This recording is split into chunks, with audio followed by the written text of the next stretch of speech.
අද දින මේ සාකච්ඡාව පැවැත්වීමට මූලික හේතුව වුණේ මම නියෝජනය කරන මහනුවර දිස්ත්‍රික්කයේ මහනුවර මහනගර සභා සීමාව තුළ සිටින ජනතාවට අද කබලෙන් ලිපට වැටෙනවා හා සමාන තත්වයකට මුහුණ දීමට සිදු වෙලා තියෙනවා. මොකද අපි දන්නවා විශේෂයෙන්ම මේ රජය බලයට පත් වෙනකොට ජනතාවට පොරොන්දු ගොඩක් දුන්නා, විශේෂයෙන්ම අත්‍යවශ්‍ය භාණ්ඩ සම්බන්ධයෙන්, ඒ වගේම අපේ දරුවන්ගේ පාසල් උපකරණ සම්බන්ධයෙන්, ඒ වගේම අත්‍යවශ්‍ය ඖෂධ සම්බන්ධයෙන් ජනතාවට නොයෙකුත් පොරොන්දු ලබා දුන්නා.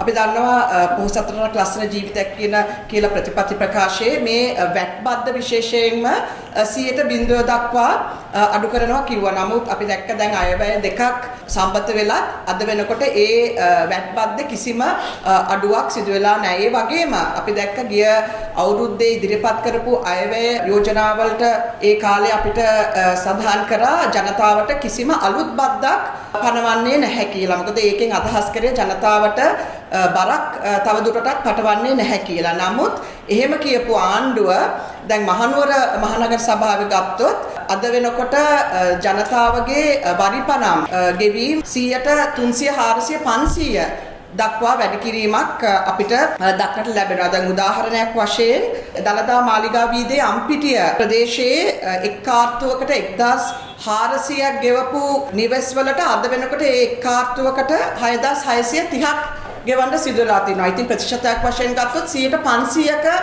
වැඩිවීමක් තමයි අපිට දක්නට ලැබෙන්නේ. ඒ වගේම හේවහැටපාර මහනුවර ඒ ප්‍රදේශයේ 1800ක් එක් කාර්තුවකට ගෙවපු ගෙදරකට අද වෙනකොට රුපියල් 7000ක් ගෙවන්න සිදු වෙලා තිනවා. ඒක 100%ක වැඩිවීමක්.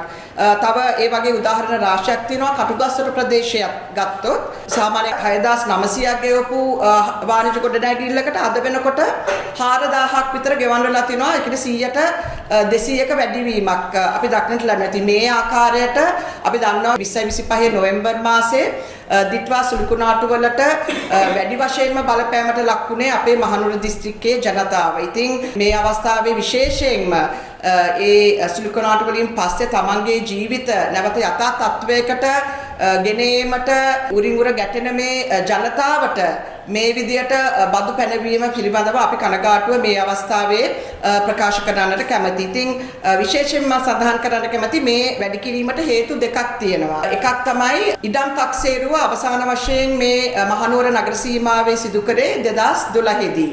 ඉතින් 2012 දී මේ ඉඩම් තක්සේරුව නැවතත් කිසිම හරිනම් අවුරුදු 5න් 5ට ඉඩම් තක්සේරු කරන්න ඕනේ, ඒක කරලා නැහැ. ඉතින් ගිය අවුරුද්දේ මේ ඉඩම් තක්සේරු නිසා ඒ එකපාරට ඒ ඉඩමවල වටිනාකම වැඩි වුණා. ඉතින් උදාහරණයක් ගත්තොත් ලක්ෂ 5ක ඉඩමක් අද වෙනකොට ලක්ෂ 20 දක්වා වැඩිලා තියෙනවා. ඉතින් ඒ සම්බන්ධයෙන් ජනතාව සන්තෝෂයි. මොකද තමන්ගේ අපි දන්නවා ඕනෑම ඉඩමක වටිනාකම අවුරුද්දෙන් අවුරුද්ද වැඩි වෙනවා. ඉතින් ඒ සම්බන්ධයෙන් අපිට කිසිම ප්‍රශ්නයක් නැහැ. නමුත් අපිට ප්‍රශ්නයක් තියෙන්නේ විශේෂයෙන්ම මහනුවර ඒ ඉඩම් තක්සේරුව මහනුවර මහනගර සභාවට එවුවන් පස්සේ වරිපනම් අය කරන්නේ කීයක්ද කියලා තීරණය කරන්නේ මේ මහනුවර මහනගර සභාව. ඉතින් අද වෙනකොට ඒ 114ක් අය කරනවා. ඉතින් විශේෂයෙන් මම කලින් කිව්ව විදියට මහනුවර මහනගර සභාව දැන් ඒගොල්ලන්ගේ පනත අනුව ඒ කීයද අය කරන්න කියලා පූර්ණ වශයෙන් තීරණය ගැනීමේ හැකියාව තියෙන්නේ මහනුවර මහනගර සභාවට. ඉතින් අපි දන්නවා 2013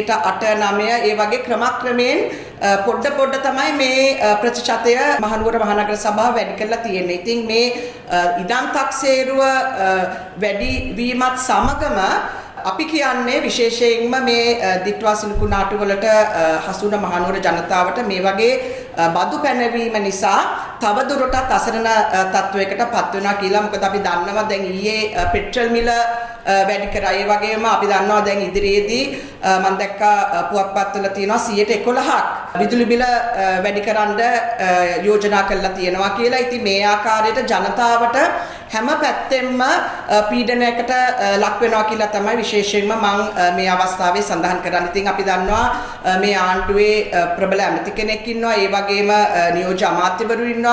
මහනුවර දිස්ත්‍රික්කයේ මේ ආණ්ඩුව മന്ത്രിවරු 9ක් නියෝජනය කරන අවස්ථාවේ ඇයි මේ සම්බන්ධයෙන් හොයලා බලලා සාධාරණයක් මේ ජනතාවට ඉටු කරන්නේ නැත්තේ කියලා තමයි මම මේ අවස්ථාවේ අසා සිටින්නේ. මොකද මහනුවර මහනගර සභාව සීමාව තුල ගෙවල් 51000ක් තියෙනවා. ඉතින් අද මේ ගිය වසරේ කෝටි 40ක් තමයි මේ වරිපනම් බද්දෙන් මහනුවර මහනගර සභාවට ආදායමක් වශයෙන් ලැබුණේ. ඉතින් මේ අවුරුද්දේ අපේක්ෂා කරනවා කෝටි 75ක්. ඉතින් මේ අපි ඉල්ලා සිටින මොකද අපි දැක්ක අපේ ගරු අගමැතිතුමිය කියනවා පාසල් කාලය පැය භාගයකින් වැඩි කරනවා කිව්වා කලින්.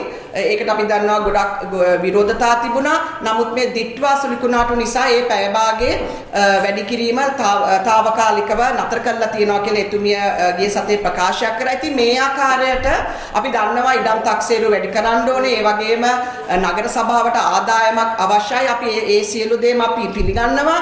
හැබැයි අපි කියන්නේ මේ අවස්ථාවේ මේ ආකාරයේ වැඩි කිරීමක් ජනතාවට දෙන්න එපා කියලා. ඉතින් විශේෂයෙන්ම ආණ්ඩුවට අපි ඉල්ලා සිටිනවා මේකට මැදිහත් වෙලා ජනතාවට සහනයක් මේ සම්බන්ධයෙන් ලබා දෙන්න කියලා.